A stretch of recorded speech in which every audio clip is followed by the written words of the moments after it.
ओम शांति, ओम शांति, ओम शांति। 17-12-24 प्रातः मुरली। ओम शांति। बाप दादा मधुबन।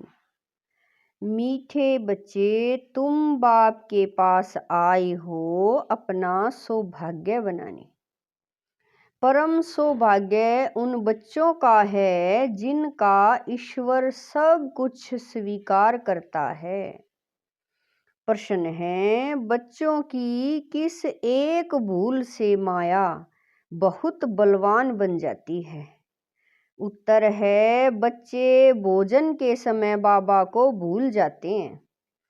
बाबा को न खिलाने से माया भोजन खा जाती, जिससे वह बलवान बन जाती है। फिर बच्चों को ही हैरान करती है। यह छोटी सी भूल माया से हार खिला देती है। इसीलिए बाप की आज्ञा है, बच्चे याद में खाओ, पक्का प्रण करो तुम ही से खाऊं। जब याद करेंगे तब वह राजी होगा। गीत है, आज नहीं तो कल बिखरेंगे यह बादल। ओम शांति। बच्चे समझते हैं कि हमारे दुर्भाग्य के दिन बदलकर अब सदा के लिए सौभाग्य के दिन आ रहे हैं। नंबरवार पुरुषार्थ अनुसार भाग्य बदलते ही रहते हैं। स्कूल में भी भाग्य बदलते रहते हैं ना, अर्थात ऊंच होते जाते हैं। तुम अच्छी रीति जानते हो, अब यह रात खत्म होने वाली है। अब भाग्य बदल रहा है।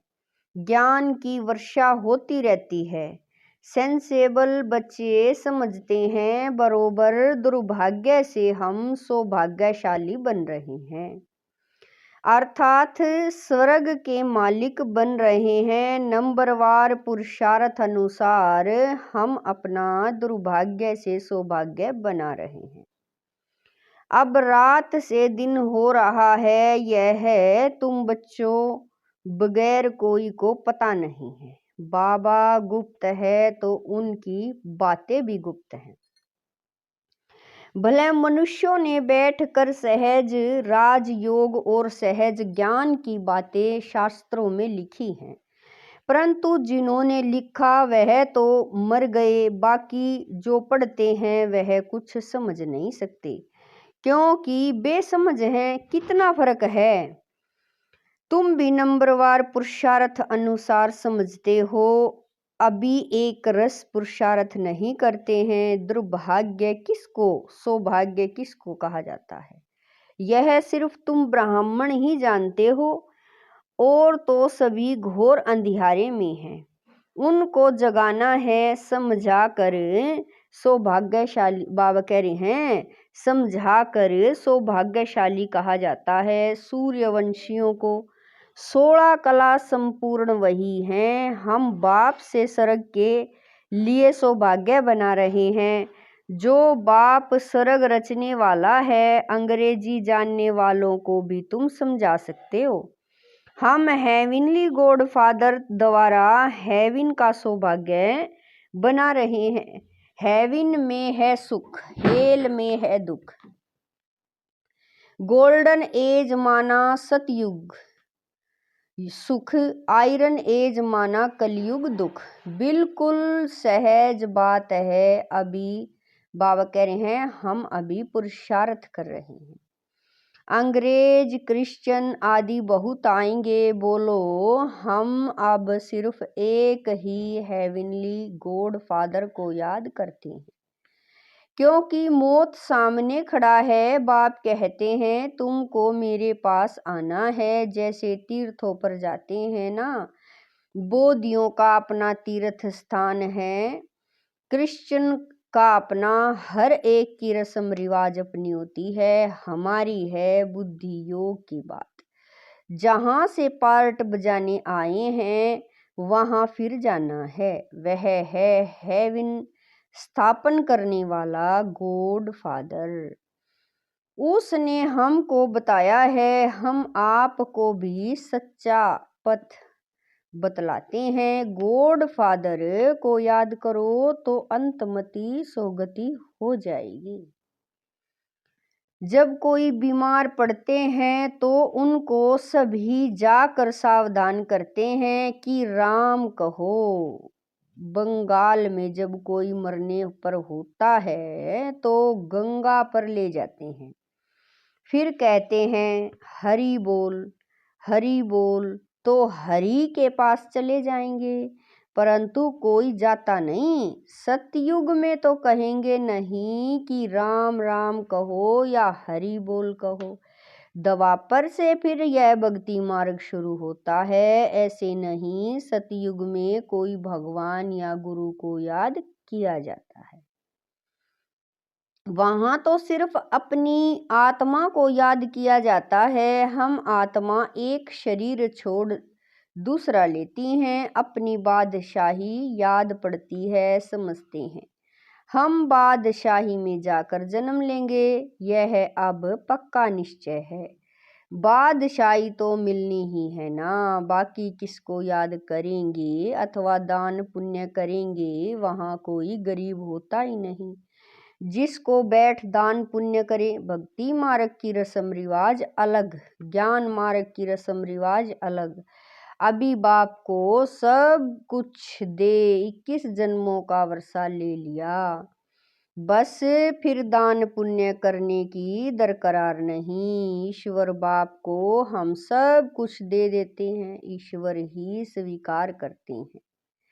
स्वीकार न करें तो फिर देवें कैसे, न स्वीकार करें तो वह भी दुर्भाग्य। स्वीकार करना पड़ता है ताकि उनका ममत्व मिटे। यह भी राज तुम बच्चे जानते हो। जब जरूरत ही नहीं होगी तो स्वीकार क्या करेंगे। यहाँ तो कुछ इकट्ठा नहीं करना है, यहाँ से तो ममत्व मिटा देना पड़ता है। बाबा ने समझाया है, बाहर कहाँ जाते हो तो अपने को बहुत पक्का समझो। बाबा कह रही हैं, बाहर कहाँ जाते हो तो अपने को बहुत हल्का समझो। हम बाप के बच्चे हैं, हम आत्मा रॉकेट से भी तीखी हैं। ऐसे देही अभिमानी हो, पैदल करेंगे तो कभी थकेंगे नहीं। देह का बान नहीं आएगा। जैसे कि यह टांगें चलती नहीं, हम उड़ते जा रहे हैं। देही अभिमानी हो तुम कहाँ भी जाओ। आगे तो मनुष्य तीर्थ आदि पर पैदल ही जाते थे। उस समय मनुष्य की बुद्धि तमो प्रधान नहीं थी, बहुत श्रद्धा से जाते थे, थकते नहीं थे। बाबा को याद करने से मदद तो मिलेगी ना। भले वह पत्थर की मूर्ति है, परंतु बाबा उस समय अल्पकाल के लिए मनोकामना पूरी कर देते हैं। उस समय रजो प्रधान याद थी तो उससे भी बल मिलता था, थकावट नहीं होती थी। अभी तो बड़े आदमी झट थक जाते हैं, गरीब लोग बहुत तीर्थों पर जाते हैं, साहूकार लोग बड़े भभके से घोड़े आदि पर जाएंगे। जब वह बाबा कह रहे हैं, वह गरीब तो पैदल चले जाएंगे। भावना का भाड़ा जितना गरीबों को मिलता है उतना साहूकारों को नहीं मिलता। इस समय भी तुम जानते हो बाबा गरीब निवाज है, फिर मूंझते क्यों हो, भूल क्यों जाते हो।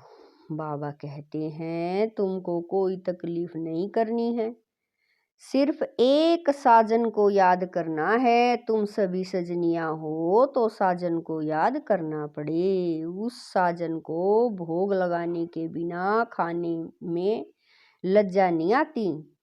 वह साजन भी है, बाप भी है। कहते हैं मुझे तुम नहीं खिलाएंगे, तुमको तो हमें खिलाना चाहिए ना। देखो बाबा युक्तियां बतलाते हैं। तुम बाप अथवा साजन मानते हो ना, जो खिलाता है पहले तो उनको खिलाना चाहिए। बाबा कहते हमको भोग लगाकर हमारी याद में खाओ। इसमें बड़ी मेहनत है। बाबा बार बार समझाते हैं, बाबा को याद जरूर करना है। बाबा खुद भी बार बार पुरुषार्थ करते रहते हैं। तुम कुमारियों के लिए तो बहुत सहज है।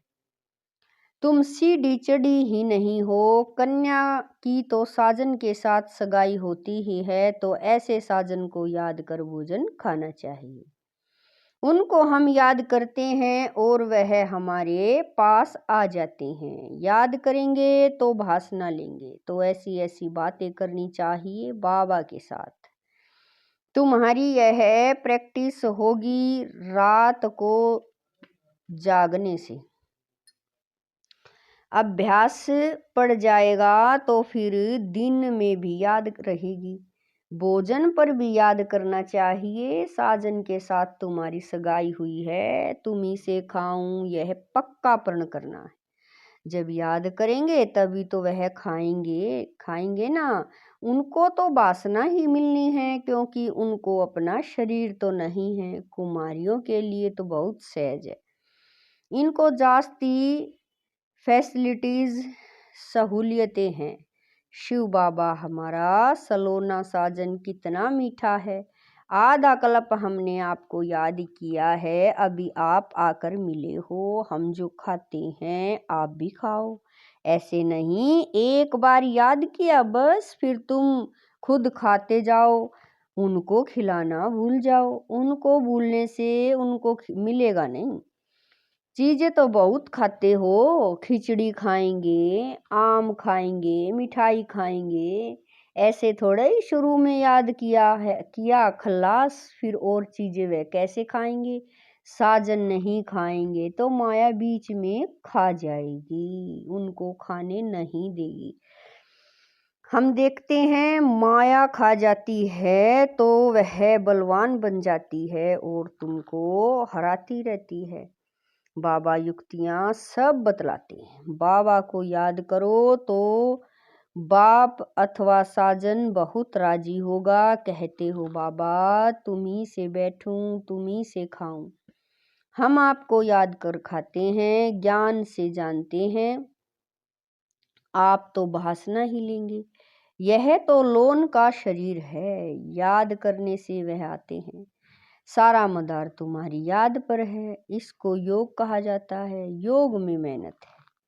सन्यासी उदासी ऐसे कभी नहीं कहेंगे। तुमको अगर पुरुषार्थ करना है तो बाबा की श्रीमत को नोट करो, पूरा पुरुषार्थ करो। बाबा अपना अनुभव बतलाते हैं, कहते हैं जैसे कर्म मैं करता हूँ तुम भी करो, वही कर्म मैं तुमको सिखलाता हूँ। बाबा को तो कर्म नहीं करना है। सतयुग में कर्म कूटते नहीं। बाबा बहुत सहज बातें बताते हैं।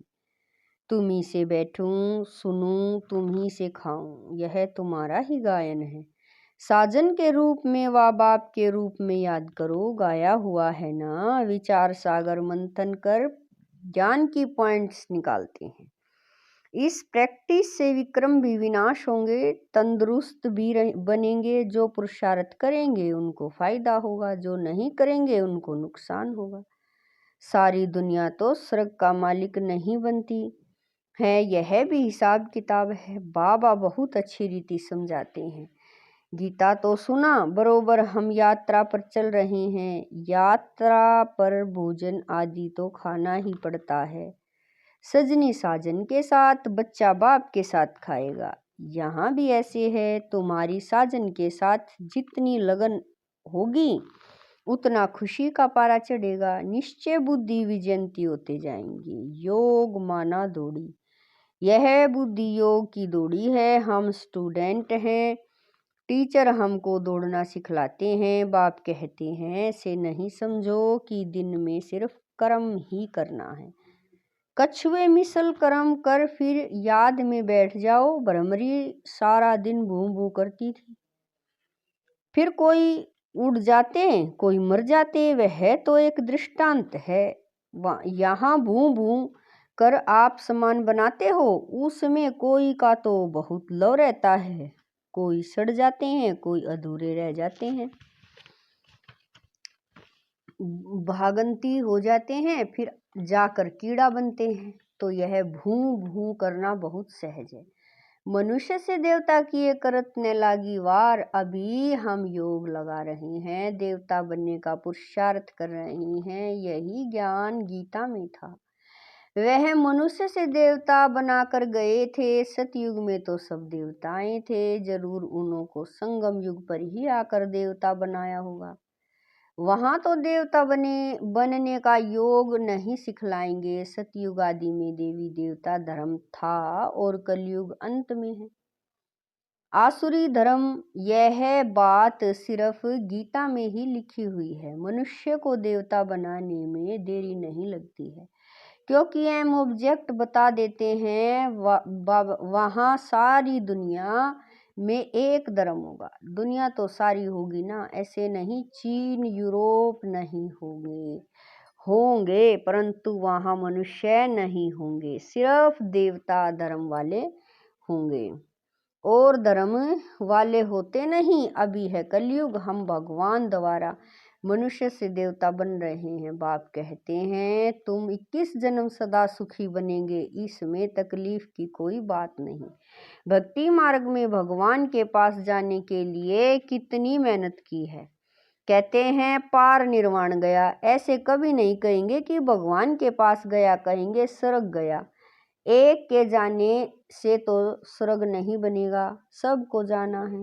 गीता में लिखा हुआ है भगवान कालों का काल है, मच्छरों सदृश सभी को वापिस ले जाते हैं। बुद्धि भी कहती है चक्र रिपीट होना है, तो पहले पहले जरूर सतयुगी देवी देवता धर्म रिपीट होगा।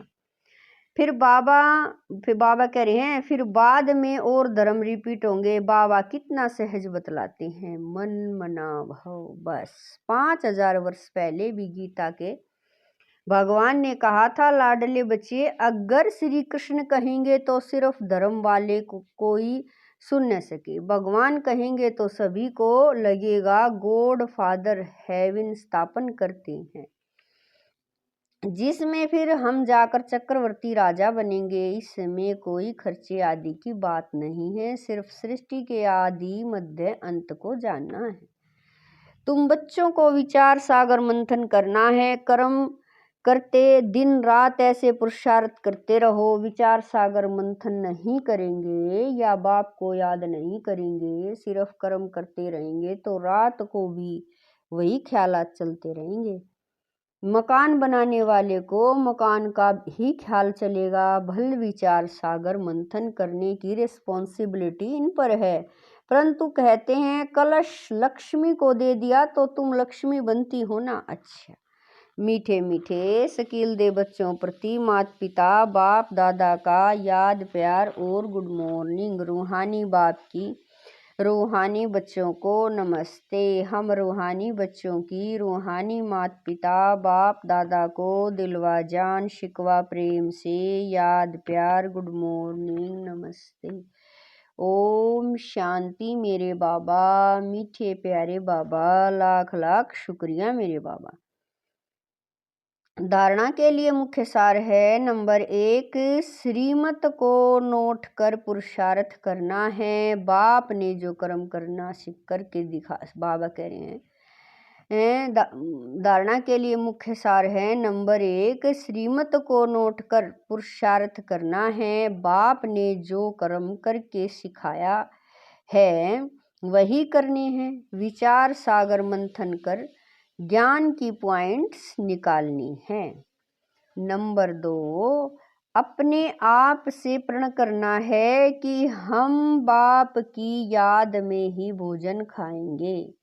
तुम्ही से बैठूं तुम्ही से खाऊं, यह वायदा पक्का निभाना है। वरदान है कर्म और संबंध दोनों में स्वार्थ भाव से मुक्त रहने वाले बाप समान कर्मातीत भव। वरदान है कर्म और संबंध दोनों में स्वार्थ भाव से मुक्त रहने वाले बाप समान कर्मातीत भव। आप बच्चों की सेवा है सबको मुक्त बनाने की, तो औरों को मुक्त बनाते स्वयं को बंधन में बांध नहीं देना। जब हद के मेरे मेरे से मुक्त होंगे तब अव्यक्त स्थिति का अनुभव कर सकेंगे। जो बच्चे लौकिक और अलौकिक कर्म और संबंध दोनों में स्वार्थ भाव से मुक्त हैं वही बाप समान कर्मातीत स्थिति का अनुभव कर सकते हैं। तो चेक करो कहाँ तक कर्मों के बंधन से न्यारे बने, व्यर्थ स्वभाव संस्कार के वश होने से मुक्त। स्लोगन है, जो सरल चित्त और सहज स्वभाव वाले हैं वही सहज योगी भोलानाथ के प्रिय हैं।